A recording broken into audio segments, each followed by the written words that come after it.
آج کل کے اگر ہم دور میں دیکھیں تو برداشت بہت کم ہو گئی ہے. چھوٹی چھوٹی بات پہ طلاقیں ہو رہی ہیں، چھوٹی چھوٹی بات پہ گھر اجڑ رہے ہیں. آپ اگر کوئی نصیحت کرنا چاہیں، کیا ایسے بنیادی چیزیں ہیں جس سے گھر بچ سکتے ہیں؟ اور جوائنٹ فیملی سسٹم کو بھی اگر ہم اس سے جوڑیں تو اس میں آپ کس حد تک کا باہر سمجھتے ہیں؟ کیا اس کی وجہ سے بھی کچھ گھر خراب ہو رہے ہیں؟ منظر خان پیچھے یہ ادھر پیچھے ایک کمرہ ہے جی وہاں رہ رہا تھا. ٹھیک ہے. تو میں نے کہا آپ ان کو پہچانتے ہیں؟ تو اس کی تو چیخیں نکل گئیں دوڑ دوڑ، یعنی میں خود ایسے رونے لگا کہ میری اپنی حالت ایسی ہو گئی. اس کا ایک یہاں نشان تھا، کوئی زخم لگا تھا اسے یہاں، تو وہ ایک گہرا نشان تھا یہاں. اچھا. تو اس کی بیوی نے وہ نشان دیکھا تو پھر اس نے اسے پہچانا. مولانا ویسے تو ساری اولاد ہی عزیز ہوتی ہے، اولاد کے بچے بھی عزیز ہوتے ہیں، لیکن آپ کا سب سے زیادہ پیار کس کے ساتھ ہے؟ سب سے زیادہ آپ کو تنگ کون کرتا ہے؟ حسن تو کرتا ہی ہے. وہ یوسف بھائی سے ڈسکشن اور تھی، وہ کہتے ہیں جب حسن بڑا ہوگا تب پتہ چلے گا کہ کون شخصیت ہے. ابھی تو وہ داڑھی بھی کھینچتا ہے، بال بھی کھینچتا ہے آپ کے. مجھے اور میری بیگم ہم دونوں کو ماں باپ کا پیار تو سب سے ہی ہوتا ہے. بالکل.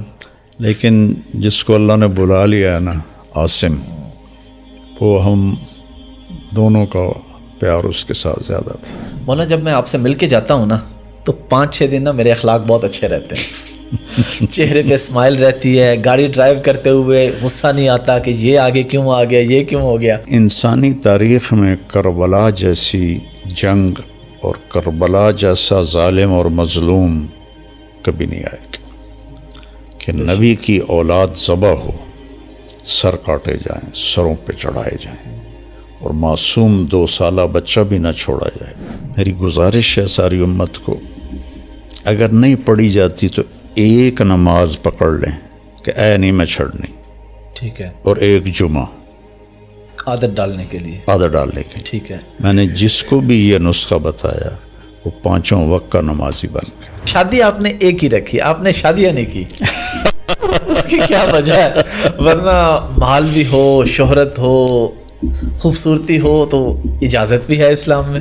پھر مولانا طارق جمیل یہ مولانا ہوتا. اچھا.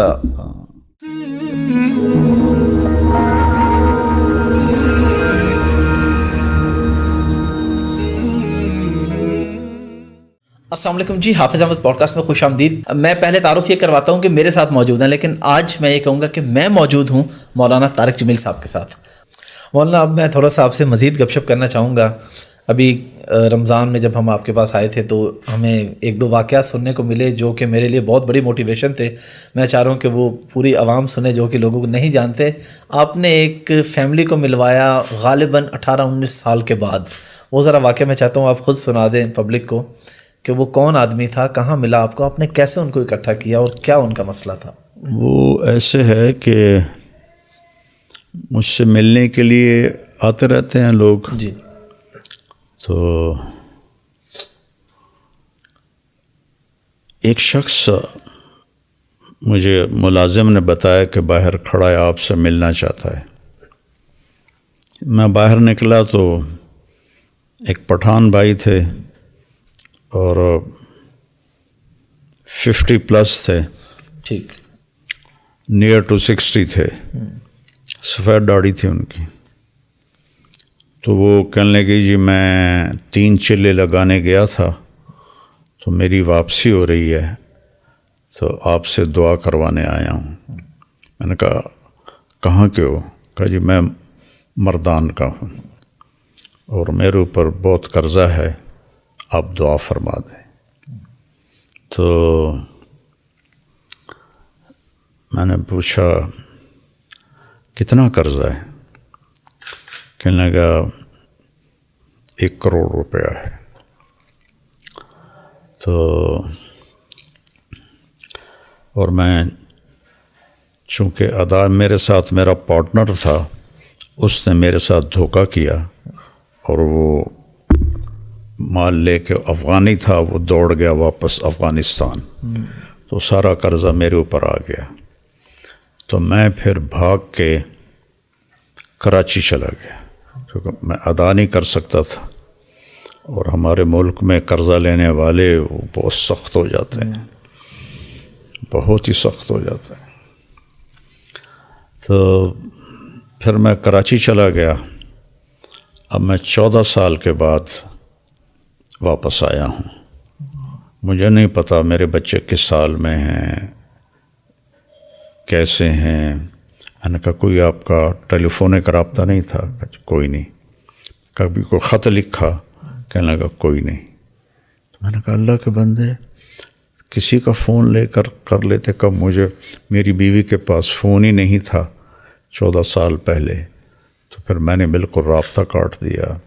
تو خط بھی میں نے نہیں لکھا کہ کہیں میرا پتہ نہ چل جائے. تو میں تو چھپا ہوا تھا 14 سال. تو میں نے پوچھا پھر اب کہاں جاؤ گے؟ کہا جی یہ بھی میں مردان تو جا نہیں سکتا، اب دیکھتا ہوں کہ میں کہاں جاؤں گا. تو میں نے کہا تم یہیں ٹھہرو، میں کچھ انتظام کرتا ہوں. تو کون زیادہ تمہیں تنگ کر رہا ہے؟ تو اس نے کہا جی وہاں کا ایک ہمارا بڑا سردار ہے، MP بھی بنتا ہے، اس کے میں نے 25 لاکھ دینے ہیں. اور ایک دوسرا ہے وہ بھی وہاں کا بڑا با اثر ہے، اس کے کوئی 15 لاکھ دینے ہیں کہ 10 لاکھ دینے ہیں، مجھے یاد نہیں ہے. تو وہ اگر ادا ہو جائیں تو میں گھر جا سکتا ہوں. تو میں نے پھر کہیں سے، چونکہ وہ MP تھے تو مردان میں میرے جاننے والے تھے، تو میں نے وہاں سے ان کا فون نمبر لے کر ان سے رابطہ کیا.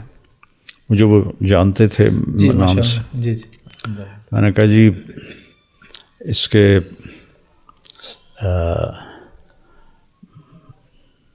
پیسوں کی میں ضمانت دیتا ہوں، میں آپ کو دے دوں گا، تو آپ تھوڑا اس کو فری ہینڈ دے دیں. اس نے کہا جی ٹھیک. تو پھر میں نے اس کے گھر کا پتہ کروایا. تو ایک ساتھی سے تبلیغی دوست ہر جگہ، جی ہر جگہ ہوتے ہیں، نیٹ ورک پوری دنیا میں ہے. بالکل. تو وہ ان کے گھر تک پہنچا. ان کی بیوی سے میری بات ہوئی، سلمہ نام تھا اس کا. اس کا نام تھا منظر خان. ٹھیک. تو میں نے اس سے فون پہ بات کی. میں نے اس سے پوچھا آپ کے خاوند کدھر ہیں؟ کہا جی کچھ پتہ نہیں کدھر ہیں. کتنے سال ہو گئے ہیں؟ کہا 14 سال ہو گئے ہیں، اور قرضے والوں نے ہمیں بہت ذلیل کیا ہے، لیکن ہم غریب لوگ ہیں، ہم کچھ بھی نہیں کر سکتے، بے عزت ہوتے رہتے ہیں. میں نے کہا آپ کے لیے نا میں فیصلہ، میں آپ لوگوں سے ملنا چاہتا ہوں. تو میں نے وہیں ایک ساتھی کے ذریعے گاڑی کا انتظام کروایا، ٹیکسی کروائی. ٹھیک ہے. میں نے کہا اس کو میرا نام بتانا، ٹھیک ہے، تو وہ تمہیں لے آئے گا، میں یہاں پیسے دے دوں گا. ٹھیک ہے. تو اس کی 2 بیٹیاں تھیں اور ایک بیٹا تھا جو قرض خواہوں نے پکڑا ہوا تھا. تو وہ تینوں آ گئیں. تو میں نے ان کو یہیں اسی لاؤنج میں بٹھایا. ٹھیک ہے. اور منظر خان پیچھے یہ ادھر پیچھے ایک کمرہ ہے، جی، وہاں رہ رہا تھا. ٹھیک ہے.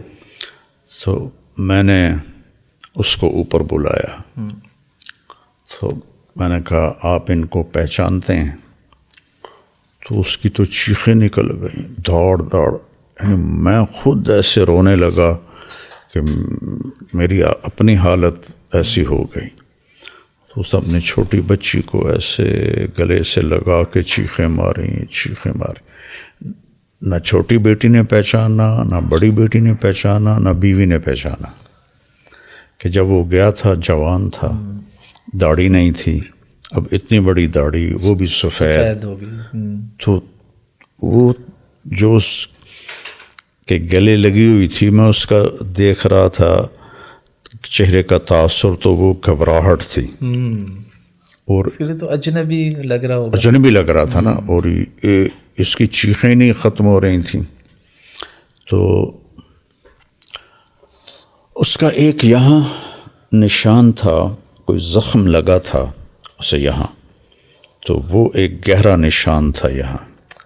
اچھا. تو اس کی بیوی نے وہ نشان دیکھا تو پھر اس نے اسے پہچانا. تو میں نے انہیں پھر یہاں رکھا 2 دن. ایم پی اے صاحب کو میں نے پیسے ٹرانسفر کیے 25 لاکھ، اور دوسرے کو 10 لاکھ تھے یا 15 لاکھ تھے، وہ ٹرانسفر کیے. تو انہوں نے کہا کہ آپ ان کو بھیج دیں، تو پھر وہ ان کو بھیج دیا. پھر اس کو پتہ نہیں، مجھے یاد نہیں ہے چونکہ کافی پرانی بات ہے، کہ وہ جو بیٹے کو پکڑا ہوا تھا کتنے پیسوں میں تھا، وہ پیسے دیے، وہ انہیں چھوڑا. تو اس طرح اللہ نے اس پوری فیملی کو ملایا. اور ماشاء اللہ. پھر کچھ عرصے بعد وہ آیا کہ مولانا ایک آدمی ہے، اس کے میں نے 10 لاکھ دینے ہیں. تو وہ کہہ رہا ہے اگر تم نے پیسے نہ دیے تو ہم تمہارے بیٹے کو اٹھا لیں گے. تو میں نے اس وقت اس کو 5 لاکھ دے دیے. میں نے کہا یہ لے جاؤ، ادا کرو. 1 مہینے بعد وہ پھر آیا روتا چیختا کہ انہوں نے میرے بیٹے کو اٹھا لیا ہے اور کہا ہے اگر جمعرات تک پیسے نہ دیے تو ہم اسے قتل کر دیں گے. تو پھر اسی وقت میں نے اس کو 5 لاکھ دیے، گاڑی میں بٹھا کے اس کو گھر بھیجا، اور اس نے وہ پیسے دیے، اپنے بیٹے کو چھڑایا. اس طرح وہ پورا خاندان دوبارہ رہنے کے قابل ہوا. پھر ہم نے اس کو کافی عرصہ یہاں اپنے ادارے میں چوکیدار رکھ لیا. کافی عرصہ چوکیدار رہا، پھر وہ واپس چلا گیا. تو یہ جو ابھی میں نے اس کو 5 لاکھ دیے ہیں، یہ رمضان سے پہلے کی بات ہے. تو اس کا بیٹا اللہ کے فضل سے واپس آ گیا، اور وہ اپنے وہاں گھر میں ہوتا ہے. جب بھی وہ کوئی ضرورت کا اظہار کرتے ہیں میں ان کو بھیج دیتا ہوں. الحمدللہ. مولانا اس پہ میں آپ سے یہ جاننا بھی چاہوں گا کہ آپ کے جو قریبی دوست ہیں وہ یہ بتاتے ہیں، آپ کے ایک دوست کے ساتھ ہم بیٹھے چند دن پہلے، انہوں نے کہا کہ جی میں مولانا کو بتاؤں آج میں نے 50 نفل پڑھے ہیں، 100 پڑھے ہیں. مولانا کہتے ہیں اللہ برکت دے. لیکن جب میں یہ بتاؤں کہ آج میں نے میاں بیوی میں کسی میں صلح کرائی ہے، صلح کی کوشش کرتے ہیں، تب مولانا صحیح شاباش دیتے ہیں. ہاں. تو اس کی کیا وجہ اور کیا فضیلت ہے اس کی، یہ صلح کروانے کی؟ اور ان معاملات میں آپ کا ماشاءاللہ بہت کردار ہے، کئی گھر جڑ گئے ہیں اس نسبت سے. اللہ تعالیٰ کو جس محبت کو دیکھ کے خوشی ہوتی ہے وہ میاں اور بیوی کی محبت، اور اللہ نے اس رشتے کو اپنی نشانی بتایا.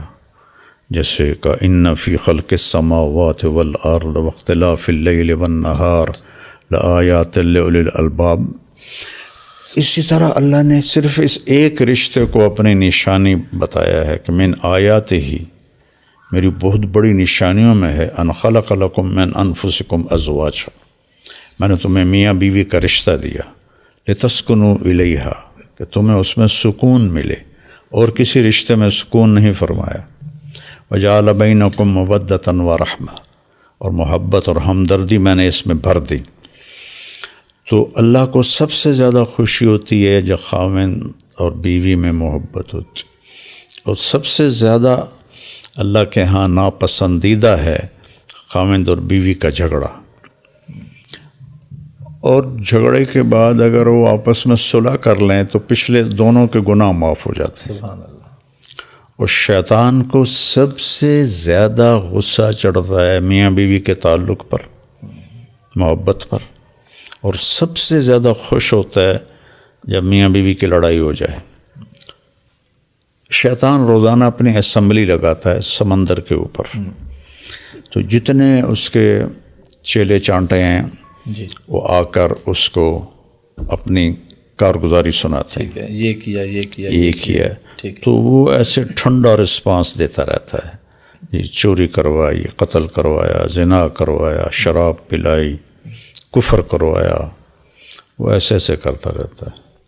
تو ایک لنگڑا سا شیطان کھڑے ہو کر کہتا ہے کہ حضور میں نے میاں بیوی کو لڑایا، تو ویسے اچھل پڑتا ہے اور کہتا ہے یہ ہے کرنے کا کام جو یہ کر کے آیا ہے، اور اسے بلاتا ہے، اسے جپھی ڈالتا ہے اور اسے اپنے پاس بٹھاتا ہے، اس کو اتنا پروٹوکول دیتا ہے کہ جب میاں بیوی میں لڑائی ہو جاتی ہے تو 2 خاندان تباہ ہو جاتے ہیں، شرابی کی شراب اس کی ذات تک، تو یہ ایسی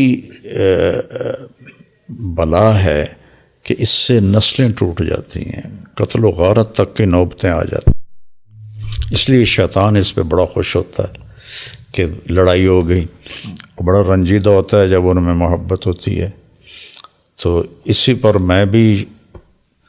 میں نے اس پر عمل بھی بہت کیا اللہ کے فضل سے، بہت گھروں کو اللہ نے آباد کیا میرے ذریعے سے، چونکہ چھوٹی چھوٹی باتوں پہ ضدیں ہوتی ہیں، یا یہ جو اندر ہے نا 32 دانتوں میں، یہ تباہی لاتی ہے رشتوں کو توڑنے میں۔ تو اللہ کے نبی بھی خوش ہوتے تھے تو میں بھی خوش ہوتا ہوں۔ الحمدللہ۔ مولانا میاں بیوی کے حوالے سے ہم بات کر رہے ہیں تو میں اس موضوع کو لے کے چلنا چاہوں گا کہ آج کل کے اگر ہم دور میں دیکھیں تو برداشت بہت کم ہو گئی ہے، چھوٹی چھوٹی بات پہ طلاقیں ہو رہی ہیں، چھوٹی چھوٹی بات پہ گھر اجڑ رہے ہیں۔ آپ اگر کوئی نصیحت کرنا چاہیں، کیا ایسے بنیادی چیزیں ہیں جس سے گھر بچ سکتے ہیں؟ اور جوائنٹ فیملی سسٹم کو بھی اگر ہم اس سے جوڑیں تو اس میں آپ کس حد تک کباہت سمجھتے ہیں؟ کیا اس کی وجہ سے بھی کچھ گھر خراب ہو رہے ہیں؟ جوائنٹ فیملی سسٹم بہت اچھا تھا کسی زمانے میں، جب عزت اور احترام کے رشتے باقی تھے اور ادب تھا، احترام تھا، تو اس وقت یہ بہت مفید تھا کہ ایک دوسرے کی ہیلپ ہو جاتی ہے کافی ساری۔ ابھی ایسا ہے کہ آج کی تعلیم نے وہ ادب اور احترام اٹھا دیا ہے، تو لڑکی بھی بے باک ہے، لڑکا بھی بے باک ہے، تو ایک دوسرے کو کی برداشت کوئی نہیں ہے۔ گھروں کو بچانے کے لیے 2 چیزیں بنیادی ہیں، ایک زبان کا میٹھا بول اور ایک ناگواری پہ صبر کرنا۔ یہ 2 کام جس گھر میں ہوں گے وہ آباد ہو جائے گا۔ اور جہاں زبان تیز ہوگی، اگلے کی کڑوی برداشت نہیں ہوگی، صبر نہیں ہوگا، وہاں پھر طلاقیں ہی ہوں گی۔ کوئی کبھی طلاق کو جانتا بھی نہیں تھا، اب ہر چوتھے دن طلاق ہو رہی ہوتی ہے کہ برداشت کوئی نہیں، تربیت کوئی نہیں، ماں باپ کی ساری طاقت لگ رہی ہے کہ ڈگری مل جائے۔ اس کو تعلیم تو کہتے نہیں۔ تعلیم تو ہوتا ہے زندگی گزارنے کا طریقہ کیا ہونا چاہیے کہ جس سے زندگی خوشگوار گزرے۔ یہ علم غلط ہو گیا کہ پیسہ آئے گا، ڈگری آئے گی تو زندگی اچھی ہو جائے گی۔ ڈگریوں کے ساتھ تو زندگی اچھی نہیں ہوتی، زندگی تو اچھے اخلاق کے ساتھ ہوتی۔ مولانا جب آپ سفر میں ہوتے ہیں تو، کیونکہ میں آپ کے بارے میں کافی کچھ جانتا ہوں، جو چیزیں میں چاہ رہا ہوں کہ لوگوں تک پہنچیں، ایک خوشی کی بات ہے، اچھی چیز ہے کہ آپ جب فیول ڈلواتے ہیں کہیں سے بھی، ان کو ٹپ دینے کا کیا مقصد ہوتا ہے؟ عام طور پہ تو ریسٹورنٹ والوں کو ٹپ دی جاتی ہے، آپ ان کو بھی ٹپ دیتے ہیں؟ اس لیے دیتا ہوں کہ ان کو کوئی بھی نہیں دیتا۔ اللہ اکبر۔ تو وہ پکڑ کے دیکھنے لگ جاتے ہیں، جی اے جی تسی 1200 دیتا ہے۔ میں نے کہا بھئی 1000 مثال دے رہا ہوں، میں 1000 سے کم کبھی نہیں دیتا۔ اچھا ماشاء اللہ۔ ہاں، میں کہتا ہوں بھائی یہ 10,000 کا تیل ہے اور یہ 11واں جو 1000 ہے تمہارے لیے۔ ٹھیک ہے۔ تو وہ ایسے ہکے بکے حیران ہو کے دیکھتے رہ جاتے ہیں، اور کئی تو واپس کرنے لگتے ہیں، جی تسی فالتو دیتا۔ اچھا۔ تو چونکہ ان کو کوئی نہیں دیتا اس لیے میں ان کو دیتا ہوں۔ اور وائپر لگانے والے کو آپ نے ایک دفعہ 5000 دیا اور آپ کے ساتھی نے 50 دیا، تو آپ نے کہا تیری دعا تو پیٹرول پمپ کی چھت تک نہیں پہنچی ہونی۔ میری تو یہ لوگوں کی موٹیویشن کے لیے ضروری ہے کہ ٹپ اتنی زیادہ، تو کیا یہ دعا پھر واقعی زیادہ پیسے جو ہیں وہ پھر دیکھیں نا، اندر سے جب دعا نکلے گی تو وہی اوپر جائے گی۔ جی جی بالکل۔ 100 روپے پہ جو کہے گا اللہ بھلا کرے، اور اگر آپ اس کو 1000 دیں گے، 5000 دیں گے، تو اس کے تو یہاں سے دعا نکلے گی، اور وہی اوپر جائے گی. تو اگر اللہ نے مجھے دیا ہے تو میں تقسیم کروں, میرا آگے سرمایہ اکٹھا ہو جائے. بے شک. جو چھوڑ کے جانا وہ تو پتہ نہیں کس کا ہے. مولانا آج ہم آپ سے کافی سارے واقعات سنیں گے. اپنے ماموں کا واقعہ سنا ہے, انگلینڈ والے ماموں کا, جو پہلے ملتے نہیں تھے اور پھر انہوں نے کہا جی آؤ جی ملو جی, اور پھر آپ کی مامی نے وہ جو بات کہی تھی یہ ملک, وہ میں چاہوں گا میں آپ کی زبان سے سننا چاہوں گا وہ پورا واقعہ کیا ہے. اور اس میں نوجوان نسل باہر جانا چاہ رہی ہے, میں چاہ رہا ہوں اس سے آپ جوڑیں. ہر بندہ چاہ رہا ہے جی میں باہر چلا جاؤں.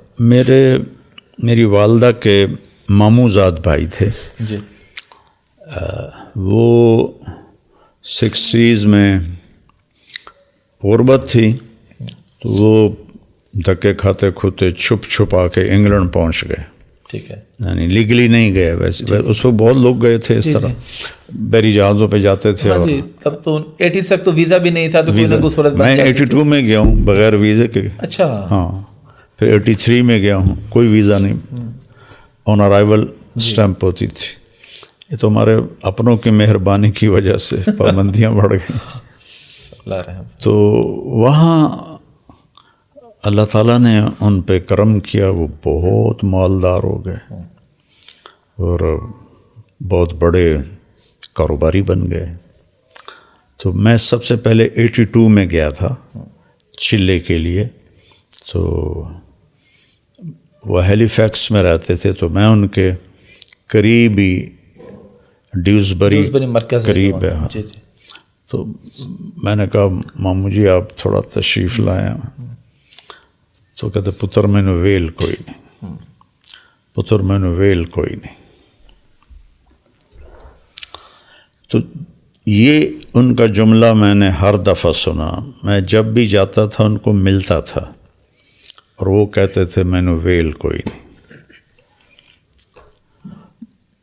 2000 میں میری امریکہ سے واپسی تھی, جماعت میں ہی ہم گئے ہوئے تھے امریکہ, وہاں سے واپسی ہو رہی تھی. لندن پہنچا ہوں تو وہاں ان کی کال آ گئے مینو آ کے مل. میں بڑا حیران ہوا کہ پہلے تو ماما جی پلہ نہیں پکڑاتے تھے, ویل کوئی نہیں, اور اب خود بلا کہہ رہے ہیں کہ مینو آ کے مل. وہ پھر ڈیوزبری پہنچنے تک ان کے کتنے فون آ گئے. تو میں پہنچتے ہی ایک ساتھی کو لے کر گیا تو وہ گھر میں اکیلے بیٹھے تھے. تو مجھ سے کہنے لگے بیٹا 26 سال بعد میں نے سمجھ آئی ہے کہ میں نے اتنے نہیں آنا چاہیے سی. پاکستان اج میں چٹنی روٹی تو مل ہی جاندی, اے ویکھ میرا 6 بیڈ روم گھر ہے. تو آپ بھی انگلینڈ رہے ہیں. جی جی, یو کے میں 6 بیڈ روم, 6 بیڈ روم بہت لگژری گھر ہوتا ہے, عام بندہ نہیں افورڈ نہیں کر سکتا. کہ اے پتر ویکھ میرا 6 بیڈ روم گھر ہے, ویلا پہ ہے, میرے پتر میں نے چھوڑ کے چلے گئے. تو ہن میں تے تیری مامی کلے آئے تھے. تو میں ساری کاروبار پراپرٹی کرائے تے چڑھا دیتی, کاروبار بند کر دیتا. میں کہ میرے پتر ہی نہیں تو میں کی کرنا. وہ بھی مینوں کرایہ اتنا آ جاندہ ہے کہ مینوں سمجھ نہیں آمدی میں خرچ کتنے کراں.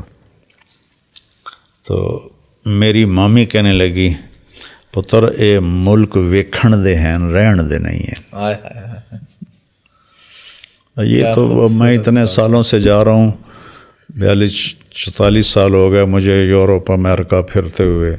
تو میں نے دیکھ لیا ہے کہ وہ رہنے کے نہیں ہیں, دیکھنے کے. ہاں, بہت ٹف لائف ہے. 2 سال پہلے ان کا انتقال بھی ہو گیا. نہیں 2 سال نہیں, کووڈ میں انتقال ہوا. مولانا آپ کے سفر, یہ جو انگلینڈ کا آپ نے بتایا, یہ آپ کا پہلا سفر تھا تبلیغ کا؟ پاکستان سے باہر پہلا سفر آپ کا کون سا تھا؟ پاکستان سے باہر پہلا سفر میرا انڈیا کا تھا. اچھا. ہاں جی, 1982 کے حوالے سے تھا. جی جی. تو وہاں پہ آپ نے انڈیا کے لوگ, اب پچھلی جب آپ سے پوڈ کاسٹ کی تھی نا, اس پہ میں اسٹیٹس دیکھ رہا تھا یوٹیوب پہ جا کے, زیادہ ویورشپ انڈیا سے تھی. 344 ملین پہ آپ کے ریلز اور تھے, اور میں اسٹیٹ دیکھ رہا 52% 54% انڈیا سے. تو انڈیا کے لوگ تو بہت محبت کرتے ہیں آپ سے, بہت عقیدت رکھتے ہیں. تب کیا صورتحال تھی اور اب آپ کیوں نہیں جاتے؟ اس وقت تو میری پہچان کوئی نہیں تھی. اچھا. کہ میں 1980 میں تعلیم سے فارغ ہوا. ٹھیک. 80-81 یہ 1 سال میں نے تبلیغ میں لگایا, اور 82 میں ارائیومنٹ چلا گیا, اپنے آپ کو پیش کیا اور میں انڈیا گیا. تو میری کوئی پہچان نہیں تھی اس وقت. تو 89 میں جب گیا دوبارہ, تو اس وقت بھی میری کوئی اتنی پہچان نہیں تھی, چونکہ میڈیا استعمال نہیں کرتے تھے اور ڈسکریج کرتے تھے, ٹیپ کرنے کو بھی اور روکتے تھے. تو پھر جب اللہ تعالیٰ نے مجھے سمجھ دی کہ یہ تو بہت بڑا ذریعہ ہے دین کی بات پہنچانے کا, تو اس کے بعد میری بات پھیلنا شروع ہوئی, تو اللہ نے لوگوں کے دلوں میں پیار ڈال دیا. ماشاءاللہ, اس کی مہربانی ہے. ہندو بھی سنتے ہیں, سکھ بھی سنتے ہیں, عیسائی بھی سنتے ہیں, سارے سنتے ہیں. اور کئی لوگ تو ماشاءاللہ مسلمان ہوئے, کتنے انگلش ٹرانسلیشن وہ سب ٹائٹل کے ساتھ دیکھ کے. جی آپ نے لاسٹ ٹائم واقعہ بھی سنا تھا. میرے خود چھوٹے بھائی کو ایک ٹیکسی ڈرائیور ملا دبئی میں, تو اس کا نام انڈین تھا, ہندو نام جو ہوتا ہے نا. تو گپ شپ ہوئی, آپ کا ذکر ہوا, تو اس نے کہا جی میں ان کے بیان سن کے مسلمان ہوا ہوں. تو بھائی نے پوچھا کہ پھر نام, اس نے کہا نام کا بڑا لمبا پروسیس ہے, پاسپورٹ پہ نام چینج کرنا ہے, ایمریٹس آئی ڈی پہ, تو نام میرا وہی ہے. اس طرح کی سینکڑوں مثالیں ہمارے پاس. جی بالکل ہیں. مولانا تھوڑا ذرا لائٹر نوٹ کی گپ شپ پہ, کو یاد ہے آخری فلم کب دیکھی تھی سینما جا کے؟ 1971 میں 26 اکتوبر 1971. اچھا ماشاءاللہ. نادر سنمے کا نام تھا نادر. ادھر فیصل آباد میں. فلم کا نام تھا مجرم کون. اور یہ ابھی جو مرا ہے ضیاء محی الدین, جی جی, اقبال کی شاعری جو بولتے ہیں, جی جی, ضیاء محی الدین, یہ انگلینڈ سے آئے تھے اور ان کی پہلی مووی یہ آئی تھی اور اس کی بڑی ایڈورٹائزمنٹ ہوئی تھی.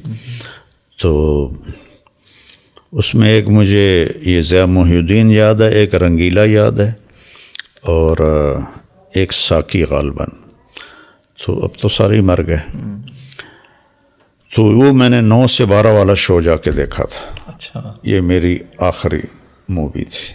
اس کے بعد پھر ظاہر ہے راستہ ہی بدل گیا. 27 اکتوبر کو میں 3 دن کے لیے چلا گیا. اچھا, ایک دن پہلے آپ نے فلم دیکھی؟ 1 دن پہلے میں نے شیو کرائی اور مووی دیکھی. اگلے دن میرا ایک دوست میرے پیچھے پڑا ہوا تھا, وہ مجھے لے گیا 3 دن کے لیے. وہاں سے اللہ تعالیٰ نے میرا راستہ تبدیل کر دیا. اس کی بہت بڑی کرم نوازی ہے. مجھے تو سنگنگ کا شوق تھا اور میں گاتا بھی بہت اچھا تھا. پرائمری اسکول سے لے کر گورنمنٹ کالج لاہور تک میرے سنگنگ کے پروگرام اسکول میں, سینٹرل ماڈل ہائی اسکول. تو میں نے, چونکہ میرے والد کنزرویٹو تھے اور ایک قدیم زمیندارہ خاندان تھا, تو وہ گانے بجانے والوں کو مراسی کہتے تھے. تو میرا شوق پورا نہیں ہو سکتا تھا. ایران میں رضا شاہ کی حکومت تھی, تو وہ اس نے بالکل امریکہ والا ماحول بنایا ہوا تھا. تو وہاں شیراز میں ایک یونیورسٹی تھی جس میں میوزک سکھایا جاتا تھا. وہ میں نے اطلاعات حاصل کی ہوئی تھی, تو میں نے ان کو لیٹر لکھا کہ میں آپ کی یونیورسٹی میں ایڈمیشن لینا چاہتا ہوں. تو ان کا فارسی میں جواب آیا, تو مجھے تو فارسی آتی نہیں تھی. تو پھر ایک دوست جو فارسی جانتے تھے ان سے میں نے پڑھوایا. تو انہوں نے اس میں یہ لکھا تھا کہ آپ یہ لیٹر لے کر ہماری ایمبیسی چلے جائیں, وہاں سے آپ کو ویزا مل جائے گا اور آپ آ جائیں, آپ کا ایڈمیشن ہو جائے گا. تو میں خود تو نہیں گیا, میں نے وہ وہاں کا لیٹر ایران سے جو آیا تھا اور اپنی اپلیکیشن دونوں میں نے پوسٹ کر دیں. یہ میں نے پوسٹ کی 25 اکتوبر کو, اور 27 اکتوبر کو میں 3 دن کے لیے چلے گئے. سبحان اللہ. تو بس اللہ نے بازو پکڑ لیا.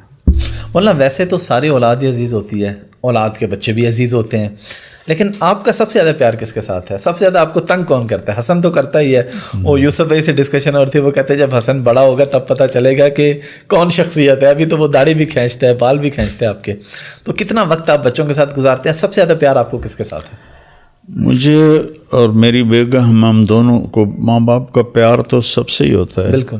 لیکن جس کو اللہ نے بلا لیا ہے نا، عاصم، وہ ہم دونوں کا پیار اس کے ساتھ زیادہ تھا. وہ اپنی صفات کی وجہ سے اس نے ہمارے دلوں پہ وہ چھا گیا تھا، لیکن اللہ نے اس کو عمر اتنی دی تھی. وہ اللہ پاک ان کو جنت الفردوس میں اعلیٰ مقام عطا فرمائے. مولانا جب میں آپ سے مل کے جاتا ہوں نا تو 5-6 دن نا میرے اخلاق بہت اچھے رہتے ہیں. چہرے پہ اسمائل رہتی ہے، گاڑی ڈرائیو کرتے ہوئے غصہ نہیں آتا کہ یہ آگے کیوں آ گیا، یہ کیوں ہو گیا. لیکن چند دن کے بعد پھر وہی کیفیت ہو جاتی.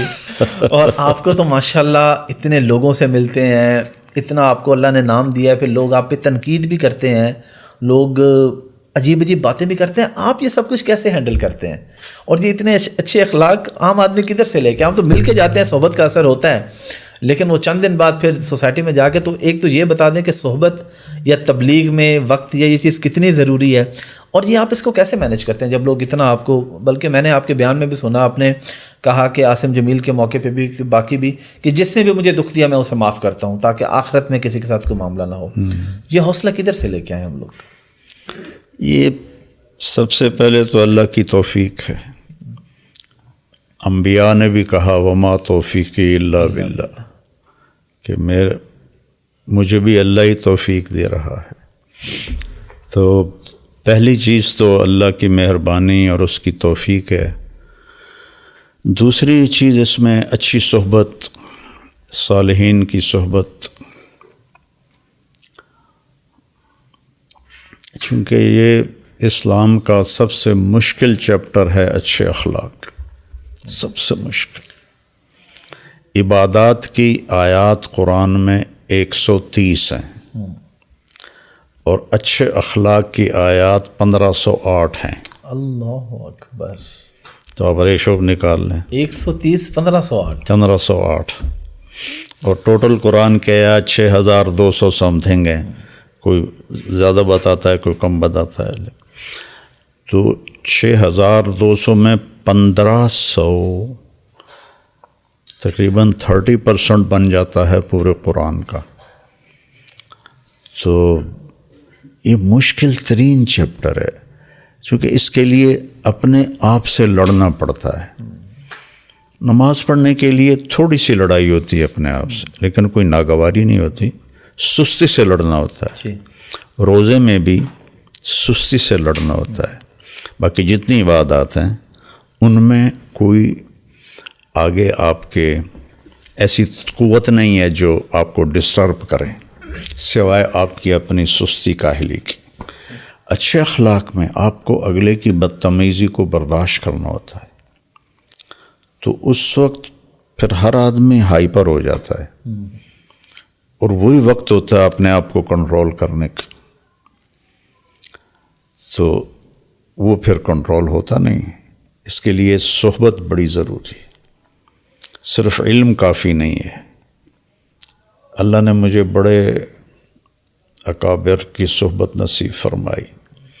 میں نے ان سے بہت کچھ سیکھا، چونکہ یہ جو سبق ہے نا، یہ صرف پڑھنے سے نہیں آتا،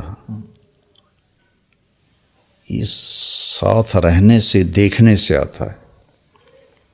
اور میں نے اپنے بچوں پر ان کے بچپن سے یہ محنت کی کہ بیٹا اپنے اخلاق بناؤ. چونکہ ہمارا اللہ کا شکر ہے قدیمی زمیندارہ سٹائل ہے، نوکر چاکر اور گالم گلوچ عام ہے، زمینداروں میں کیا سب میں ہے. تو اللہ تعالیٰ نے فضل فرمایا، سارے بچے بڑے اچھے اخلاق والے براٹ اپ ہوئے. ان 5 میں عاصم سب سے نمبر 1 تھا، اچھے اخلاق سب سے نمبر 1 تھا. تو ایک حدیث میں آتا ہے کہ سب سے زیادہ وزنی عمل قیامت کے دن ترازو میں اچھے اخلاق ہوں گے. ان اثقل شیء فی میزان المومن حسن الاخلاق. کیوں؟ جہاد کتنا مشکل کام، تو یہ کیوں وزنی ہے کہ یہ طبیعت پہ سب سے زیادہ بوجھ ڈالتا ہے، آپ ایسے کٹ کے رہ جاتا. اور مولانا اخلاق کے اندر تو کئی لوگوں کو ہم نے دیکھا ہے کہ وہ کہتے ہیں جی میرا ٹیمپر بڑی جلدی لوز کر جاتا ہوں یہ وہ، لیکن وہ ٹیمپر میں فرق ہوتا ہے. تگڑے آدمی کے سامنے ٹیمپر جو ہے وہ کنٹرول ہو جاتا ہے، غریب کے سامنے. لیکن عاصم بھائی کی جو ماشاءاللہ ہم نے خوبیاں دیکھی تھی کہ وہ جو ایک دیوانہ تھا ان کے ساتھ، اور غریب کے ساتھ تو اصل اخلاق اپنے سے کمزور کے ساتھ ہے. اس لیے تو میں کہہ رہا ہوں کہ وہ سب سے آگے تھا. اور پھر آپ نے فرمایا کہ قیامت کے دن میرے سب سے زیادہ قریب وہ ہوں گے جن کے اخلاق اچھے ہیں. سبحان اللہ. اور فرمایا سب سے اعلیٰ درجے کا مسلمان وہ ہے جس کے اخلاق اچھے ہیں. پھر ایک صحابی نے عرض کیا، ہماری محلے دار ہے، وہ بہت عبادت کرتی ہے، روزے بھی رکھتی ہے مسلسل، نوافل بھی پڑھتی ہے مسلسل، لیکن اس کی زبان میں بڑی سختی ہے. آپ نے فرمایا جہنم میں جائے گی. اور پھر انہوں نے کہا ایک اور محلے دار خاتون ہیں جو سوائے فرائض کے ہم نے ان کو کوئی ایسی عبادت کرتے نہیں دیکھا، لیکن ان کا بول بہت میٹھا ہے. آپ نے فرمایا وہ جنت میں جائے گی. اور تیسری بات یہ ہے کہ جو چیز مارکیٹ میں کم ہوتی ہے تو یہ مارکیٹ کا قانون ہے کہ اس کی قیمت اپ ہونا شروع ہو جاتی، اس کے لیے مارکیٹنگ نہیں کرنی پڑتی. بالکل. اور اس کے لیے کسی کمپیٹیٹر کا بھی خوف نہیں ہوتا. ٹھیک ہے نا؟ بالکل. منہ مانگی قیمت لیتا ہے جس کے پاس ہوتی ہے. اچھے اخلاق انسانی منڈی میں تقریباً ناپید ہیں، تو جو ان کو اپنائے گا آج کے دور میں بہت اونچی اڑان اڑے گا. نمازیوں کی بڑی تعداد ہے، روزہ رکھنے والے، حج کرنے والے، صدقے دینے والے، عمرے کرنے والے، اعتکاف کرنے والے بے شمار ہیں. لیکن اچھے اخلاق والے میں 80 سے زیادہ ملکوں میں اللہ نے مجھے پھرایا. 6 بر اعظم میں میرے قدم اللہ نے ڈلوائے ہیں، لیکن اس صفت والا کو بھی کوئی ملتا ہے. تو لہٰذا پہلے ہی اس کی قیمت بہت تھی، اب اور بھی زیادہ ہوگی. سعید انور اور محمد یوسف آئے میرے پاس کہ ہماری طاقت تو لگ گئی ہے کرکٹ میں، تو کوئی جنت کا شارٹ کٹ بتاؤ. تو میں نے کہا اپنے اخلاق اچھے کرو. کہ نہیں کوئی اور بتاؤ، یہ بہت مشکل ہے.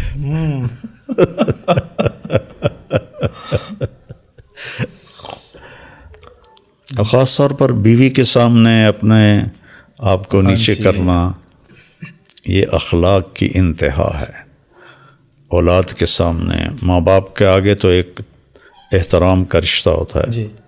آج کل تو وہ بھی بہت کم ہو گیا ہے، لیکن پھر بھی ہوتا ہے.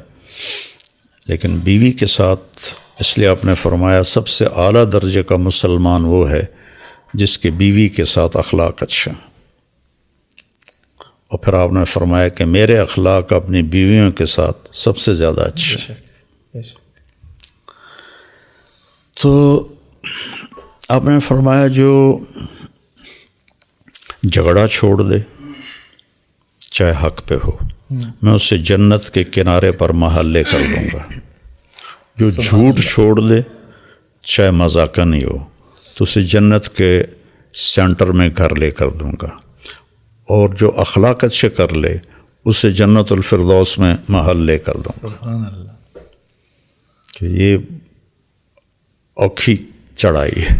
آپ کے ٹیم ممبر اور آپ کے قریب کے جو لوگ ہیں وہ یہ کہتے ہیں کہ اگر آپ چاہتے ہیں نا مولانا آپ کے ساتھ اچھا کریں تو آپ مولانا کے ساتھ برا کریں. یہ اس طرح کی تو بہت سی مثالیں کیونکہ میں ذاتی طور پہ جانتا ہوں. تو یہ اس حوالے سے میں آپ کے بچوں کا بھی، ایون آپ کے ٹیم ممبرس کے بھی میں اکثر جگہ پہ ذکر کرتا ہوں کہ میں نے واقعی آپ کے آس پاس کے لوگوں کے جو اخلاق دیکھے ہیں نا، میں یقیناً عام لوگوں کی طرح جس طرح سارے لوگ آپ سے محبت کرتے ہیں، پسند کرتے ہیں، میری بھی آپ سے ایک عقیدت ہے. میری آپ سے زیادہ عقیدت بڑھی جب میں نے آپ کے آس پاس کے لوگوں کو دیکھا. اچھا. تب میری عقیدت اور بڑھ گئی. اچھا. کہا یار یہ کچھ ہے یہ واقعی, کیونکہ جو آپ کے ساتھ سفر کرتے ہیں, ساتھ رہتے ہیں, ان کو تو سب پتہ چل جاتا ہے نا جو ساتھ رہتے ہیں. بلکہ آپ کے وہ کہتے ہیں کہ مولانا صاحب ملازموں کو خراب کر دیتے ہیں, پھر ہم بڑی مشکل سے مینیج کرتے ہیں, روٹیٹ کرتے رہتے ہیں ڈرائیورز اور یہ وہ کہ جو ساتھ ہوتے ہیں مولانا کو ان کی فکر ہوتی ہے, ہم نے ان کو رکھا ہو کہ ہم مولانا کی فکر کریں اور مجھے ان کی فکر پڑ جاتی ہے, اس لیے میرا ڈرائیور بدلتے رہتے ہیں. جی مجھے بتایا انہوں نے کہ تبدیلی کرتے رہتے ہیں. تو مولانا آپ کو چائے بہت پسند ہے, اور چائے پہلے کافی عرصہ آپ خود بناتے رہے ہیں, سفر میں بھی ایون جو چائے کو, تو اس کی کیا وجہ ہے؟ کسی اور کے ہاتھ کی بنی ہوئی چائے نہیں, میں نے یہاں اپنے ملازموں کو سکھا دیا ہے گھر میں, تو وہ ویسی بناتے ہیں جیسی مجھے پسند ہے. اور جب میں سفر میں ہوتا ہوں تو ایک دو خادم ایسے ہیں جن کو میں نے وہ سکھا دیا ہے, لیکن کبھی میں خود بھی شوقیہ جا کے بناتا ہوں چائے. اور ہمارے تقریباً سارے کچن کے ملازمین کو اس کا طریقہ آ گیا. اچھا, آپ کی جو فیوریٹ چائے ہے اس کا, ماشاء اللہ. مولانا بس آخری ایک دو چیزیں, نماز کے حوالے سے بڑی سستی ہوتی ہے کئی لوگوں کے اندر, وہ کہتے ہیں یار بڑا مشکل ہے, نہیں پڑھی جاتی. کوئی ایسا فارمولہ, کوئی ایسا طریقہ کہ انسان نماز کی طرف لگ جائے, نماز کی عادت پڑ جائے؟ تھوڑا سا نماز کی اہمیت پہ میں چاہوں گا آپ روشنی ڈال دیں, کتنی ضروری ہے, اور کیا طریقہ ہے کہ ہم لوگ نمازی بن جائیں؟ دیکھیں, نماز کا ذکر قرآن میں 700 دفعہ آیا ہے. لفظ صلاۃ تو 67 دفعہ ہے, لفظ صلاۃ 67 دفعہ. ٹھیک ہے. لیکن نماز کا ذکر اور الفاظ کے ساتھ اگر ملایا جائے تو 700 دفعہ بنتا ہے. تو اتنا بڑا شہنشاہ 700 دفعہ ریمائنڈر دے اور پھر کوئی نہ پڑھے تو کتنا اس کے لیے وبال ہے. ہم نوکر کو بلائیں اور تھوڑا لیٹ ہو جائے تو ہمارا پارا چڑھ جاتا ہے. اور اللہ کے نبی کی آخری وصیت تھی کہ دین 2 چیزوں کا نام ہے, عبادات اور اخلاق. تو میرے نبی نے الصلاۃ وما ملکت ایمانکم, نماز نہ چھوڑنا اور نوکروں سے اچھا سلوک کرنا. یہ 2 لفظ آپ دہرا رہے تھے. پھر جب اور کمزور ہو گئی آواز تو الصلاۃ الصلاۃ الصلاۃ, نماز نہ چھوڑنا, نماز نہ چھوڑنا, نماز نہ چھوڑنا. اس کی اہمیت کے لیے میرے پاس کربلا سے بڑی مثال کوئی نہیں ہے کہ جنگیں بہت ہوئیں. پہلی جنگ قابیل حابیل کی ہو گئی, لیکن انسانی تاریخ میں کربلا جیسی جنگ اور کربلا جیسا ظالم اور مظلوم کبھی نہیں آئے گا کہ نبی کی اولاد ذبح ہو, سر کاٹے جائیں, سروں پہ چڑھائے جائیں, اور معصوم 2 سالہ بچہ بھی نہ چھوڑا جائے. اور یہ وہ ہیں جن کو جنت نہیں ملی, جنت کی سرداری ملی ہے. اللہ کہ سیدہ شباب اہل الجنت الحسن والحسین. اور جب حسن پیدا ہوئے تو آپ نے حضرت علی سے پوچھا کیا نام رکھا ہے؟ کہنے لگے حرب, جنگجو. آپ کہا نہیں, حسن. جب حسین پیدا ہوئے تو آپ نے پوچھا کیا نام رکھا ہے؟ کہا حرب. کا نہیں, حسین. پھر آپ نے فرمایا کہ یہ 2 نام آج تک آدم کی اولاد کو نہیں عطا ہوئے, یہ نام اللہ نے میرے بچوں کے لیے رکھے ہوئے تھے. کتنی بڑی فضیلت ہے جی. اور کندھوں پہ بٹھایا, ہاتھوں پہ اٹھایا, سجدے میں دونوں بھائی اوپر چڑھے بیٹھے. اور عبداللہ ابن مسعود نے ایسے سر اٹھا کے دیکھا, چونکہ سجدہ لمبا ہو گیا نا جی, تو انہوں نے دیکھا دونوں بھائی اوپر بیٹھے گٹمٹ کر رہے تھے. تو انہوں نے ایسے ہاتھ آگے بڑھایا ان کو اتارنے کے لیے, تو آپ نے بغلوں سے دیکھ لیا تو آپ نے ایسے کر دیا. سلام پھیرتے ان کو گود میں لیا اور کہا بے ابی ہما و امی لا تغضوہما, میرے ماں باپ ان پر قربان, انہیں دکھ نہ دینا. چونکہ آپ کو نظر آ رہا تھا کہ آگے ہونا کیا ہے. تو ان کے لیے، اور پھر جنگ سے پہلے امام علی مقام کی آنکھ لگ گئی، آنکھ کھلی تو ہنسنے لگے. تو حضرت زینب نے پوچھا یہ کوئی ہنسنے کا موقع ہے؟ موت سر پہ کھڑی. کہ اللہ کے نبی خواب میں آئے، فرما رہے ہیں بیٹا میں لینے کے لیے آ چکا ہوں، استقبالیہ جماعت اللہ کا رسول ہو. تو اب جب نماز کا وقت آیا تو موت سر پہ کھڑی ہے تو چھوڑ دیتے، نہ پڑھتے. جی کہ موقع ہی ایسا تھا. 72 ٹوٹل آدمی، اور ظہر تک 15-20 شہید بھی ہو چکے ہیں. تو آپ نے زہیر کو اشارہ کیا. آپ کے 3 جھنڈے تھے، رائٹ سائڈ پہ زہیر بن القین، لیفٹ پر حبیب بن مظاہر، اور درمیان میں عباس جو علمدار کے نام سے مشہور ہیں آپ کے بھائی. تو آپ نے زہیر کو اشارہ کیا کہ شمر سے کہو نماز پڑھنا دے. اللہ اکبر. اس سے بڑی مثال نماز کی اہمیت کی میں کیا پیش کروں. بے شک. تو زہیر نے آگے بڑھ کر شمر سے کہا کہ تھوڑی دیر جنگ روکو، ہم نماز پڑھنا چاہتے ہیں. انہوں نے کہا ہم جنگ نہیں روکیں گے. تو ان میں سے ایک کا نام تھا عمران، وہ جو نہیں، حسین بن نمیر. ٹھیک. حسین سین سے نہیں، سواد سے. سواد سے. ٹھیک ہے. اس نے کہا تمہاری تو نماز ہی نہیں ہوتی. تو اس نے کہا لعنت ہے تم پر، تمہاری نسلوں پر، آل رسول کی نہیں ہوتی اور تمہاری ہوتی ہو جاتی. تو انہوں نے آ کر عرض کیا جی جنگ تو نہیں روکے گی. کہا ٹھیک ہے، آدھے جنگ کرو آدھے نماز پڑھو. جب وہ نماز سے فارغ ہو اب تم جنگ کرو، دوسرے نماز پڑھیں، اور عصر سے پہلے سارے شہید ہو گئے. تو لہٰذا ساڈا پیر سانو چھڑا لوے گا، مولا علی سانو چھڑا لوے گا، یہ سب ڈھکوسلے ہیں. نماز کے بغیر تو دین قبول ہی نہیں. اگر گنجائش ہوتی تو بس یہ ایک اس موقع پہ ہوتی مثال ہے کہ یہاں مس کی جا سکتی تھی، نہیں کی تو مطلب ہے کوئی گنجائش نہیں ہے. پہلا حساب ہی نماز کا ہے. عبادات میں، معاملات میں پہلا حساب قاتل مقتول کا ہوگا. مقتول اپنا کٹا ہوا سر ہاتھ میں لے کے آئے گا ایسے، اور قاتل کے گریبان پہ ہاتھ ہوگا، اور اس کو کہے گا یا اللہ اس سے پوچھ اس نے مجھے کیوں قتل کیا. تو کوئی پناہ نہیں ملے گی اس کو. 2 آدمیوں کو سب سے شدید عذاب ہونے والا ہے. ایک جس نے بے گناہ مسلمان کو قتل کیا، ایک جو سود کھاتا کھاتا مر گیا. اور عبادات میں سب سے پہلے نماز کا حساب ہوگا. تو اس لیے میری گزارش ہے ساری امت کو، اگر نہیں پڑھی جاتی تو ایک نماز پکڑ لیں کہ اے نہیں میں چھڑنی.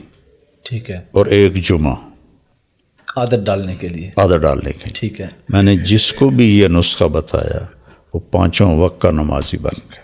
ماشاءاللہ مجھے اس بات کا پتہ تھا، اس لیے میں نے چاہتا تھا کہ کیمرے کے سامنے لوگوں تک یہ بات پہنچے. مولانا بس ازراہ مذاق ایک آخری سوال، تھوڑا ہنسی مذاق کا، پھر کلوزنگ. ماشاءاللہ آپ زمیندار ہیں، اللہ نے حسن بھی دیا، مال دولت ہر چیز. شادی آپ نے ایک ہی رکھی. شادی آپ نے ایک ہی رکھی، آپ نے شادیاں نہیں کی. اس کی کیا وجہ ہے؟ ورنہ مال بھی ہو، شہرت ہو، خوبصورتی ہو تو اجازت بھی ہے اسلام میں. پھر مولانا طارق جمیل یہ مولانا ہوتا. اچھا.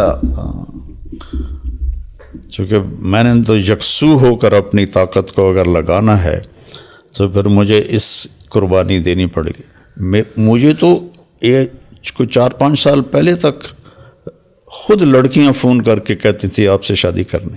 اچھا اس عمر تک یعنی ماشاءاللہ 65 پلس آپ تب، ابھی آپ 70 ہیں ماشاءاللہ. تو شادی کے دوسرے تیسرے سال ہی مجھے آفریں ہونے لگی.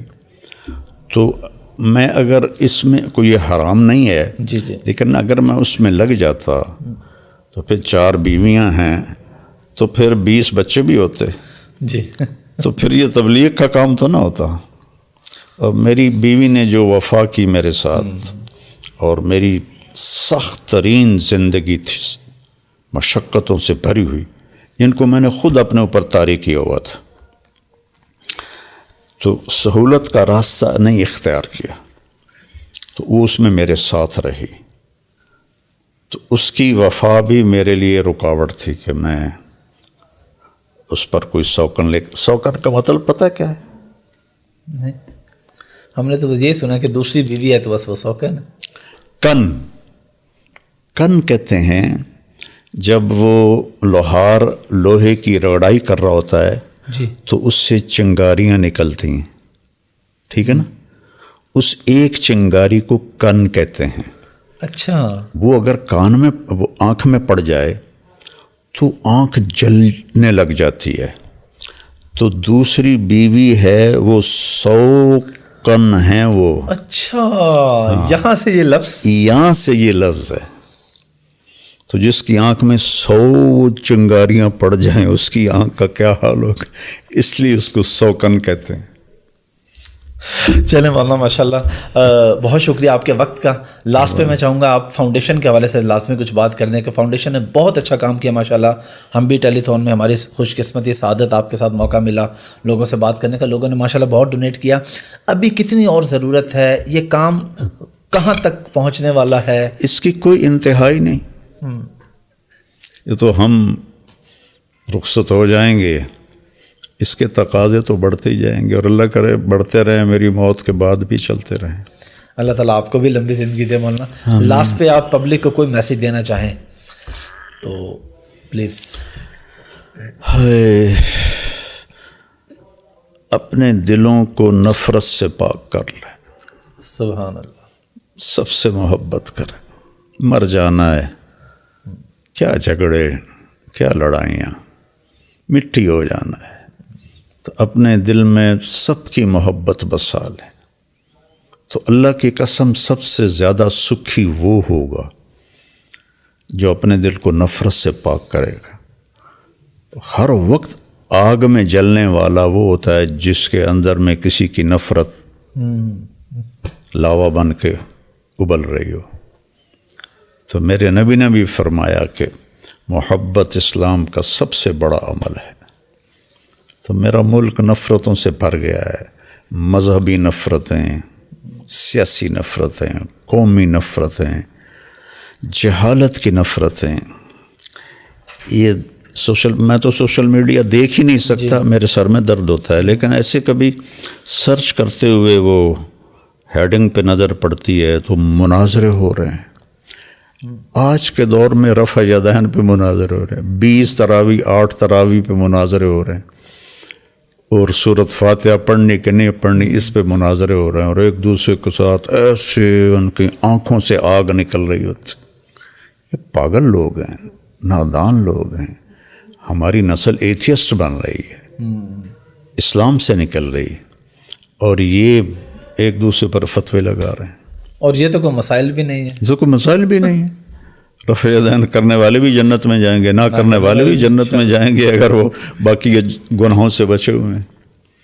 تو بہت گراوٹ ہے۔ میں پوری دنیا پھرا ہوں، 80 ملک، پوری دنیا ہی سمجھ لیں۔ جی ماشاءاللہ، واللہ میں نے کہیں ایسی مذہبی نفرت نہیں دیکھی جیسی میں نے بر صغیر میں دیکھی ہے۔ بنگلہ دیش کو نکال کے وہاں نہیں ہے، اچھا وہاں نہیں ہے، لیکن یہ انڈیا اور پاکستان ڈوبے ہوئے ہیں نفرت، اپنے دل سے نکال دیں۔ مہربان رب سے واسطہ ہے، پتہ نہیں کس بات پہ خوش ہو جائے۔ ایک بدو نے آ کر پوچھا، یا رسول اللہ حساب کون لے گا؟ آپ نے کہا اللہ۔ کہنے لگا موجاں، عربی کا لفظ بخن، موجاں ہی ہو گئیں موجاں۔ آپ نے کہا کس بات پہ کہہ رہے ہو؟ کہ ان الکریم اذا قدر عفا، سخی بادشاہ پکڑ بھی لے تو چھوڑ دیتا ہے سخاوت کی وجہ سے۔ بہت شکریہ مولانا۔